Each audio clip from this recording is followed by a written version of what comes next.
Hey guys, welcome to success Dilip. मैं दिलीप कुमार, स्वागत है आपके इस वीडियो में। बात करने वाले हैं आज की बेहतरीन सरकारी नौकरी की नई भर्ती के बारे में, जो कि वैकेंसी निकाली गई है CSIR की एक बहुत बड़ी ऑर्गेनाइजेशन से।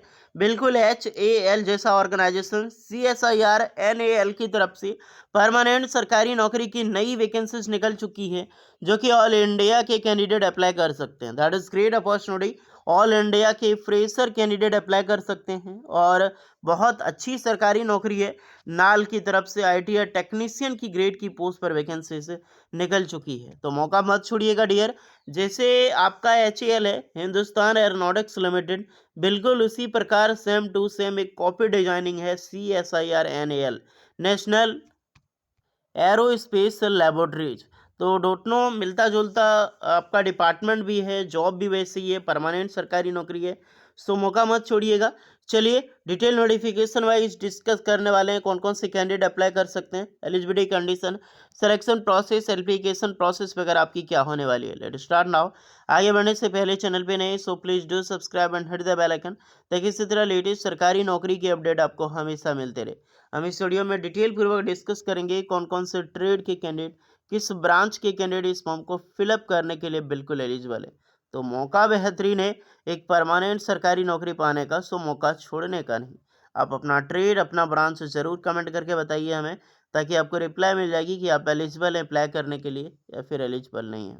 सो डियर, ये है आपका official notification. Date of publication 6 June 2025 की डेट है और CSIR NAL की तरफ से डायरेक्टली रिलीज की गई है, जिसका हेडक्वार्टर बंगलुरु पड़ता है। क्योंकि HAL हो गया, NAL हो गया, इस तरह का जितने भी ऑर्गेनाइजेशन है एरोस्पेस से रिलेटेड, स्पेस से रिलेटेड, सबका ऑलमोस्ट हेडक्वार्टर जो है बेंगलुरु देखने को ही मिलेगी आपको। इस सब का हेडक्वार्टर ऑलमोस्ट कर्नाटका ही होता है, उसमें से बेंगलुरु में ही। चलिए, ऑनलाइन फॉर्म स्टार्ट हो चुकी है 6 जून 2025 से और इसकी लास्ट डेट है 10 जुलाई 2025।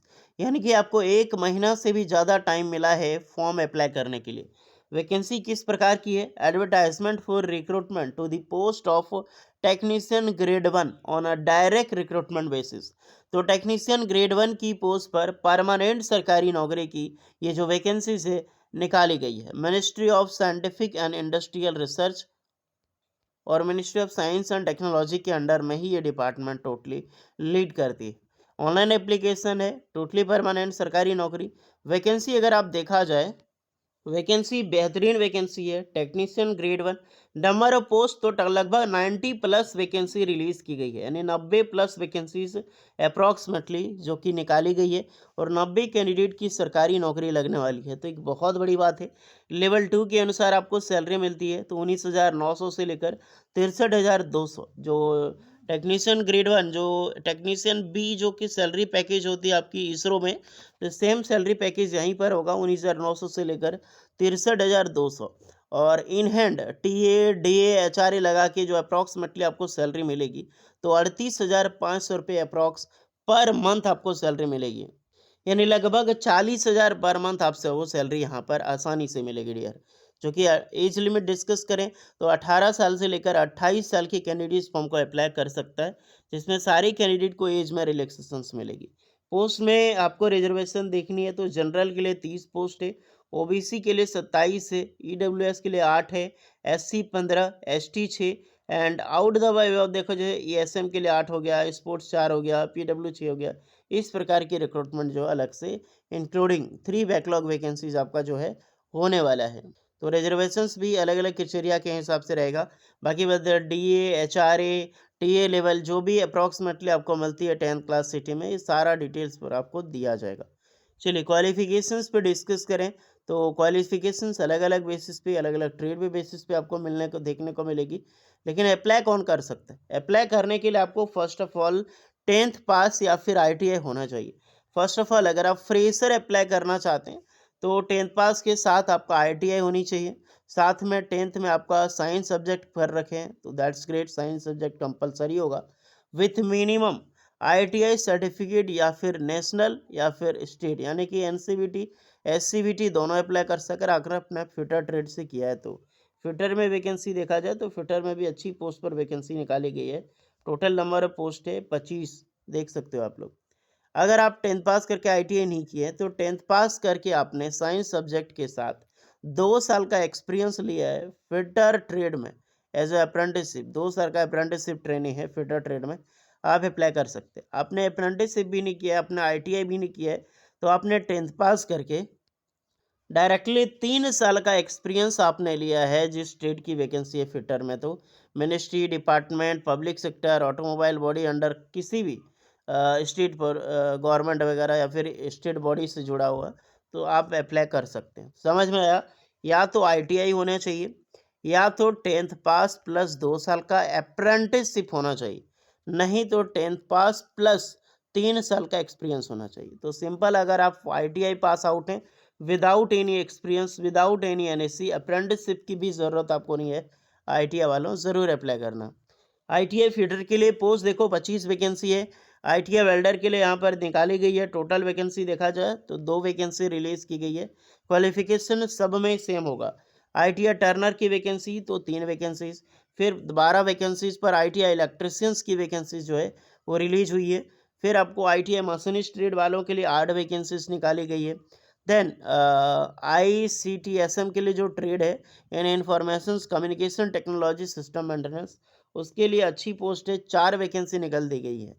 और एक वैकेंसी है आपका इलेक्ट्रॉनिक इंस्ट्रूमेंट्स के लिए।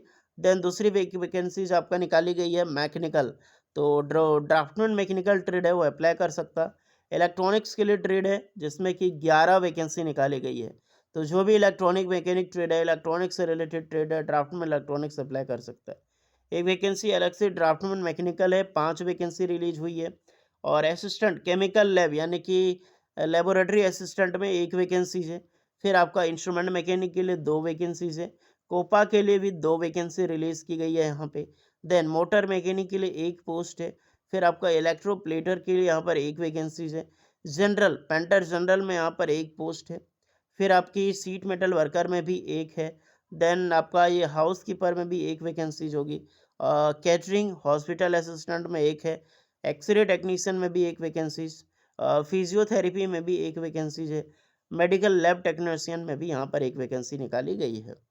तो जितने भी आपने ट्रेड देखा वो सारे ट्रेड के कैंडिडेट अप्लाई कर सकते हैं।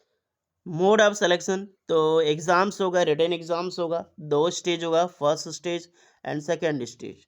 फर्स्ट स्टेज जो आपका होगा वो आपका रिटन बेस्ड एग्ज़ाम्स होगा, स्क्रीनिंग कमेटी तैयार की जाएगी, कॉल भी। उसके बाद जो आपका सेकंड होगा जो कि ट्रेड टेस्ट होगा। The screening committee adaptive one के जरिए shortlisted candidate to be called for trade test, जिसमें से अलग अलग एग्ज़ाम्स होगा, उसमें से पेपर 1, पेपर 2, पेपर 3, 3 पेपर होगा।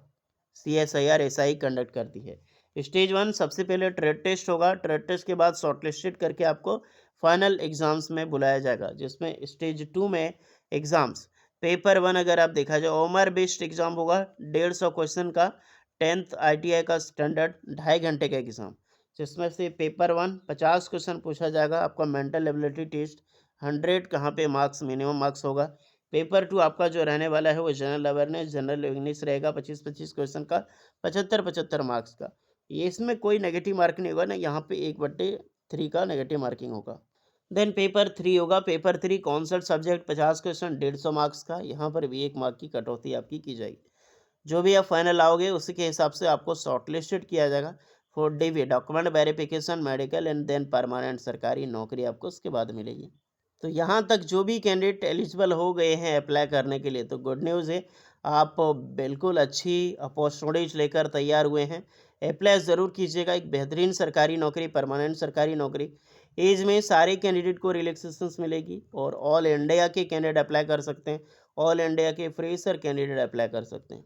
हाँ, एप्लीकेशन फ़ी देख लो जो कि नॉन रिफंडेबल होगा, 500 एप्लीकेशन चार्ज होगा, SBI कलेक्ट के माध्यम से अदाना है। Then ST SC PW and women candidate के लिए कोई भी एक्स्ट्रा चार्ज नहीं होगा, नहीं बिल्कुल फ्री ऑफ कॉस्ट अप्लाई कर सकते हैं। फॉर्म का फी सिर्फ general OBC EWS male candidate को ही फिलअप करनी है। चेकलिस्ट वगैरह तैयार होगा, ये सब चीज़ें आप लोग देख लेना ट्रांजेक्शन्स के बाद, क्योंकि आपको SBI कलेक्ट के माध्यम से पेमेंट करना होगा डियर। सुझाव जल्दी से अप्लाई करो, सारा लिंक डिस्क्रिप्शन में मिल जाएगी। एक बेहतरीन सरकारी नौकरी है, मौका तो छोड़ने का नहीं है। मिलते हैं नेक्स्ट वीडियो में, तब तक के लिए जय हिंद।